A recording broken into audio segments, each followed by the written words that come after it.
Maraming nagtanong, simula pa lang ng video, kung yung lindol doon, naabutan ba namin? Sabi ni Imo, alam mo what true? In-advisean kami dito na huwag mo nang pumunta nga sa Pilipinas. Mga nagsasabi, bakit hindi naigala? Wala. And medyo na-delay lang talaga kasi syempre, diba, parang isahan na daw para isang gastos. And medyo nalungkot lang ako sa part na merong nagko-comment na parang si Omoni Abuji, naiintindihan yung feelings ko na Annyeonghaseyo everyone! So for today's video, bago ko ipagpapatuloy yung ating video, kakain muna ako ng ramyeon. Yung reaction video ng Korean family ko sa ating bakasyon, no, lalong-lalo na sa pagpunta namin doon sa Cebu. And maraming nagtanong, simula pa lang ng video, kung yung lindol doon, naabutan ba namin, no? Yung lindol doon, hindi namin siya naabutan. Ang nangyari noon is, nakauwi na kami dito sa Korea. Tapos pagkagabi noon, yun, naganap na yun. Tapos parang hindi pa ako kasi nga, tulog kami noon. May mga natag-tag lang sa akin na yung kapatid ko, na diba? Siyempre galing nga kami Cebu. Kinaumagahan naman noon. School na ng mga bata, busy, and busy pa ba? So parang, yun nga, parang nakakalungkot na ganun yung nangyari, no? And thank you sa mga concern nyo, no? Nangyari yun, tapos na kami na, pumunta ng Cebu nun. And medyo na-delay lang talaga kasi syempre, pangit naman tingnan na i-upload ko na video, 'di ba? Especially pupunta kami ng Cebu tapos may nangyaring ganon. So nagsabi yung Korean family ko din na if ever man may video na akong ma-edit, wag na munang ipalabas, no? Especially dun sa amin. Kaya hinay ko din yung video na meron pa akong natirang video, parang ilang days, basta parang din talaga ako na hindi siya agad maipalabas. Ayun yung nangyari, no? Salamat sa concern nyo. And yung bakasyon talaga namin is short vacation lang, 'di ba? Sinabi ko na doon. Hindi din ako makapag talaga every time nagvi-video ako before our flight or before sa bakasyon namin kasi nga ayaw ko siya pang maudlot, no? Dahil syempre short vacation lang to, and nakaplano na siya, pero hindi pa yung exact date. This year nakaplano na siya talaga kasi tinanong ko yung asawa ko kung sasama ka ba magbabakasyon sa Pilipinas, or kung ayaw mong sumama, ako na lang uuwi. No, yung first niya, uuwi ka na lang muna, mauna ka. Pero syempre ako pa naman din ako sa mga bata din ba. Pero hindi ko madadala yung mga bata. Yung siguro madadala ko lang si Ayun, baka si Ayun, ganun, kain na muna ako ha.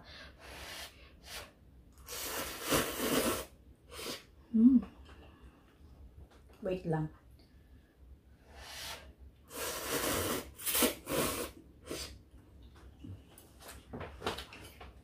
Siyempre, yung bakasyon na to, pinag-ipunan din talaga kasi last year, alam niyo naman na medyo magastos din yung last year kasi nga, bumili kami ng sasakyan.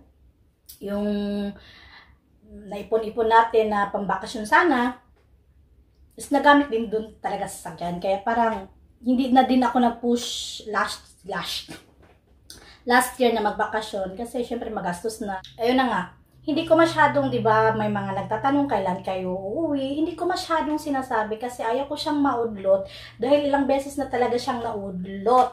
Simula pa lang ng gusto ni Abuji na pumunta ng Pilipinas nung kailan nag-start yung pandemic, 2020? 2020. Supposed to be, 'di ba? Yun yung time na kumuha si Abuji ng passport. Tapos, parang ang plano namin doon talaga kami kasi nung ang trabaho pa ng asawa ko doon sa first company niya, parang pwede pa siya makapag long vacation. Pero hindi naman sobrang long, no? I think 1 week, sobra, pwede. Kaya, yun yung plano namin na, ito si Duyon, yung first birthday niya kasi diba dito merong Korean na celebration, parang first birthday. Yung plano namin talaga noon is, mag-birthday si Duyon doon sa Pilipinas. Hanggang sa biglang nag-pandemic. So, ayun na, hindi na natuloy. Yun yung nangyari doon. Tapos, sa mga gusto lang makikwento, sa mga hindi gusto makikwento, pwede naman kayo mag-exit, no? At saka, wait na lang kayo sa ibang ating mga videos, no? Kasi may mga iba na ayaw ng mga kwento-kwento. Yung may gusto naman makipagkwentuhan sa akin. Para medyo detalyado lang, hindi man lahat ma-details ko. At least meron ako sa inyo sa mga ganapan ba, no? Kain muna ako.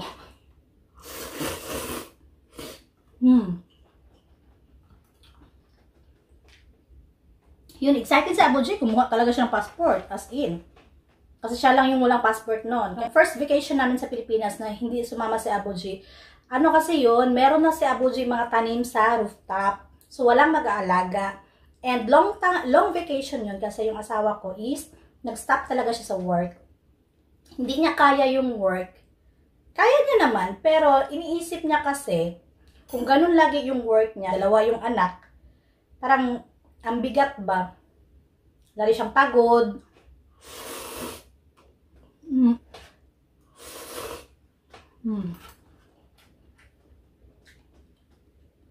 Anyway, ayun na nga. So, hindi pwede yung makasama sa Abu Dhabi kasi walang magbabantay. Okay lang sana kung short vacation yun.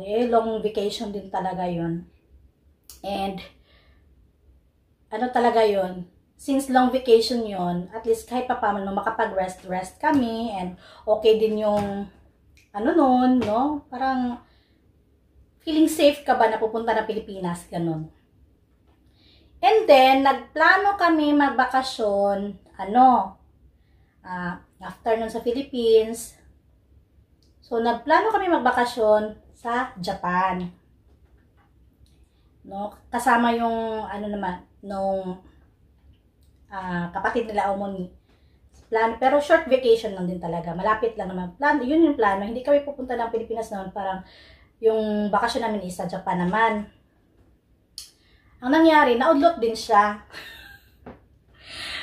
Kasi, kaya ayaw ko talaga magsabi-sabi na kahit sa mga, sa mga kapatid ko, sa mga friends ko. Kasi parang naudlot siya. Yung parang, yung excitement, yung naudlot. Kasi plano talaga namin yun. Hindi pa ako Korean passport, so pa ako ng parang visa. Ako lang. So pag sabi ko nga pag kunwari hindi ako mabigyan ng visa, Pilipinas na lang ako, kayo na lang mag-Japan. Ganon. So, yun yung mga plano-plano. Plano namin yun, Chuseok din. Kasi pag Chuseok, basta malapit sa Chuseok. Tapos, ang nangyari,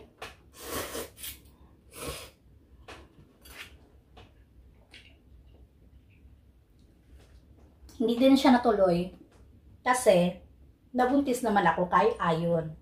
So, ayan, pinalaki ko muna si Ayon.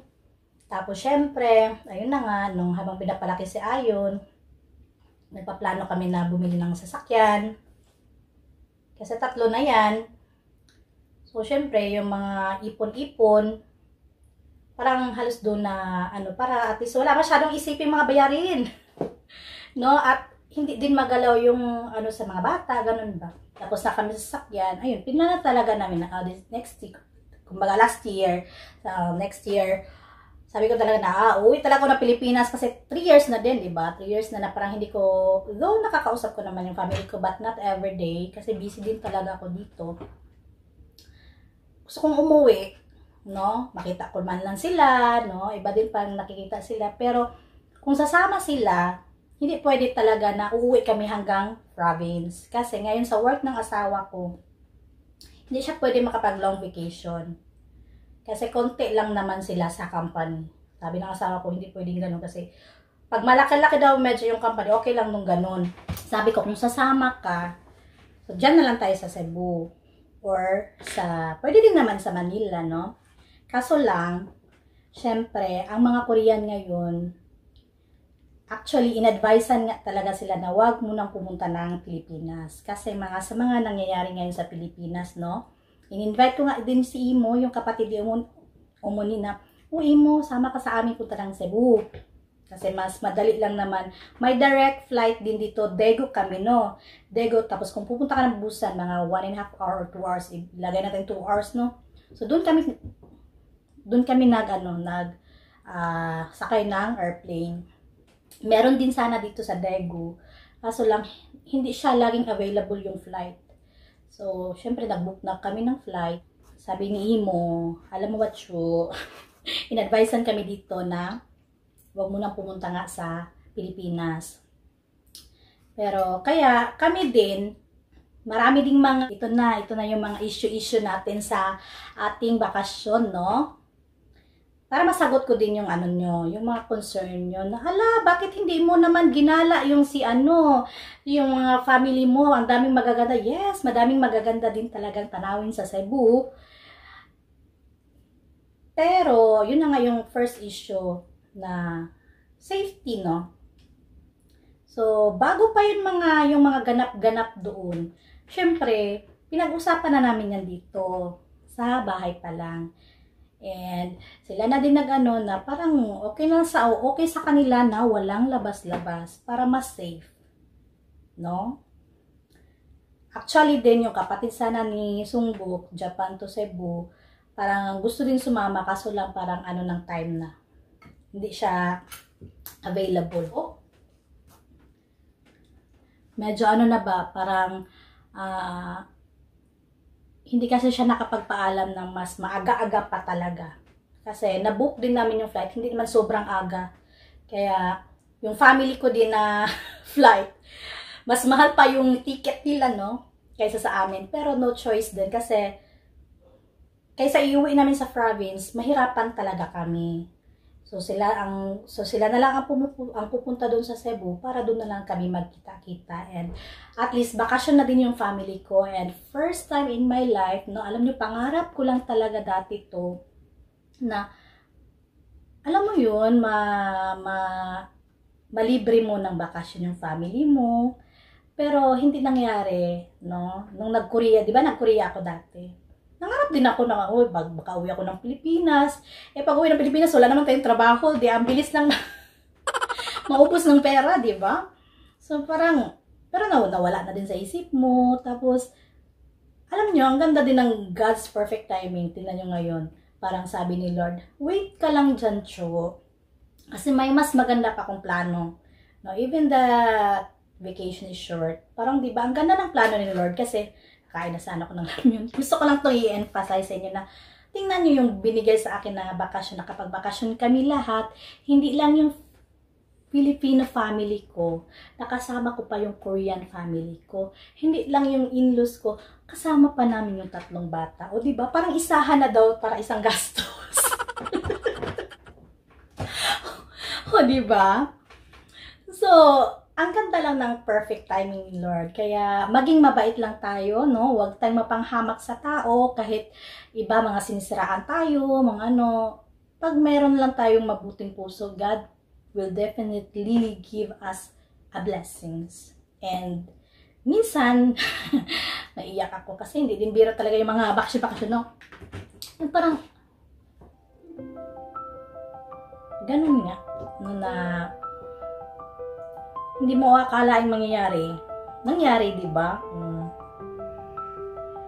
And akala ko nga yung papa ko, baka mag-ayaw ba kasi first time din ng papa ko na nagsakay ng airplane. First time niya yun kasi takot siya. Ano ba yun? Iyak ng nakot. Ay, nakot, kakainis naman kayo talaga. Ba't napunta din ng And medyo nalungkot lang ako sa part na merong nagko-comment na parang lagi na lang daw nakasunod yung family ko sa Korean family ko. Parang wala ng privacy. So medyo ako dun, affected ako dun kasi kami yung nag-invite sa kanila. And dito pa lang, alam na namin ang magiging scenario. Excited nga sila eh. Kasi yung pinunta namin sa Cebu, though it's a vacation, pero parang family reunion. Kasi 3 years ko din hindi nakita yung family ko. No? Parang si Omoni, Abuji, naiintindihan yung feelings ko na, di ba, ang tagal kong hindi, kasi sila, may anak sila sa Japan, pero every year naman nakaka-uwi dito. Pero namang din privacy, kasi nga, kumuha din talaga kami ng kanya-kanyang room para, di ba, may kanyang liguan yung isang pamilya. Hindi uy, paligo naman dyan, di ba? Ganun. So, kanya-kanya talaga kaming room, even nga sa in-laws ko. And, buti na lang meron pala yung connecting na, maganda yun. Especially sa ganitong bata. Kasi si Duyon, mahilig na siya matulog nila umuni. Pag dito sa, Friday, sa baba, mahilig. So, parang, minsan, nahiwala yung mga magkakapatid. So, baka kung, di ba, iba-iba yung, mag-akyat baba, akyat baba. So, pag connecting, mas, madali na lang. Kakain lang ako, ha?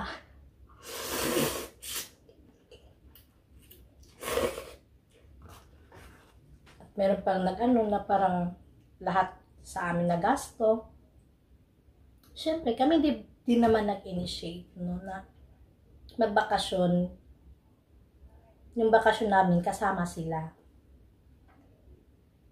Yun din yung talaga yung ng asawa ko. Yung asawa ko, lahat yun, yung mga ganun na ganapan, napapag-usapan yan dito. Kasi syempre meron tayong na baka magiging uncomfortable kasi ganun din daw yung nangyari sa family ng pag diba, punta ng hotel, ang daming pamilya. Ang nangyari naman sa amin, pupunta lang naman doon pag syempre, pero not the whole day na nandun kami sa kwarto. No? Kasi pag breakfast nga, hindi nila kami hinihintay. And yes, maganda yun kasi sila, syempre kami nasanay kami na medyo late yung kain namin.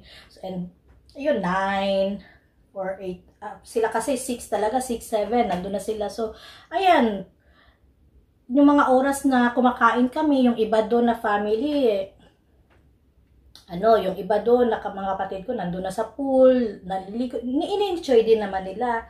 No? And, yun nga, every kain lang talaga, syempre, doon kami magkakasama na. Kasi alam ka, kain nila, ang pangit man tingnan. And which is yung expectation na every kain, sama talaga kami. Kasi yung, lang naman namin na bakasyon, yun nga, parang family reunion. Tapos, walang iisipin na lutuin, di ba? Sa first vlog pa lang, natutuwa na si Monique kasi syempre, walang isipin lutuin, walang hugas ang plato, walang lalabhan na damit. Walang iisipin, kain lang, meat, inom, tulog, yung parang at least for a short vacation, ma-enjoy lang yung ganun na life, no?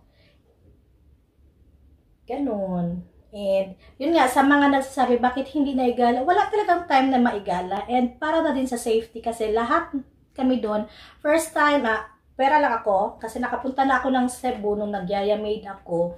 Doon kasi yung tinututuran ko na anak ng ate ko, hindi ate ko ba ha? Ate ko talaga. Doon, so parang pinaka-flight ako pag every exam. So nakakapunta din ako ng Cebu. Ang daming magagandang mga beach doon sa Cebu, no? Magandang tanawin. And mga may tourist spot din doon. Pero yun nga, dahil hindi naman namin familiar yung lugar talaga. And wala din kaming mga kamag-anak talaga doon na malapit talaga, no? Ang hirap magtanong na ganyan. Tapos syempre, ilang days lang din kami. Okay, sana kung long vacation kami, 'di ba? 1 month vacation, tapos sabihin niyo nakakulong lang kami sa ba't lang nakakulong lang kayo sa kondo? Parang kami din siguro mabuburi yun na parang doon lang kami sa kondo, 'di ba? Or lagay na sa apartment or sa hotel or saan ba kami magano kung 1 month vacation or 2 weeks vacation nandun lang kami sa loob. Parang kami din, syempre maano din kami. So, pwede na yung time makagala kami niyan. Pero, hindi nga umabot ng 1 week yung vacation namin. At saka, meron gang mga amethyst pa dun sa resort na hindi napuntahan ng mga bata. Yung meron dong palaruan. Kasi, syempre, ang mas na-enjoy ng mga bata is yung pool. And si Abu G, alam niyo naman, hindi naman gala din masyado si Abu G. So, the next time na parang medyo safe na yung ating place, no? At saka, malaki na din yung mga bata. And ito din, isipin nyo, may 3 tayong maliliit na bata. Tapos, kung igagala pa namin yan, may 3 tayong batang maliliit, may 2 pang seniors, wala na, paggala, pagod na. So, parang hindi mo na na-enjoy yung bakasyon mo. Akala ko ba nagbakasyon kay para at least makapag-rest, makapag-enjoy. Paano mo naman masyado ma-enjoy yung tourist spot? Yung isa naantok, yung isa patakbo-takbo, diba? Alam niyo naman dito, kami nga, pag gumagala kami, yung kanya-kanya talagang bantay. Kasi syempre mga bata ay makukulit din yan, takbo-takbo. So, hindi mo na ma-enjoy. No? Hindi mo ma-enjoy yung kung pupunta ka sa tourist, tapos syempre hindi mo kabisado yung lugar, diba? Parang ang hirap magbakasyon na pupunta ka sa mga ganyan, may 3 batang maliliit, may 2 pang seniors na syempre kailangan din nating tingnan-tingnan, no? Do malalakas pa yan sila, pero huwag tayo maging masyadong makapakampante. So, ganun. Tapos, yun nga, limited pa yung oras natin. Kaya pinili namin yun na resort kasi nandun na lahat eh. Yung parang ako gusto ko na magpa-massage, no? Tapos ito talaga, yung mga bata, kulang naman yung gusto, mag-swimming, ganyan. And sa loob din, mayroong restaurant. Tapos paglalabas ka, meron ng Korean resto. So, parang okay na doon. Okay kami doon. Wala kaming problema. Na-enjoy namin yung ganun na, na nangyari sa amin doon, no? Na nandun lang kami. Kasi, short vacation din lang talaga siya. Gusto ko pa sanang magbasa ng mga comment nyo dyan sa mga video. Parang wala na tayong oras. Magpo-4 na darating na yung mga bata. Ubusin ko lang to.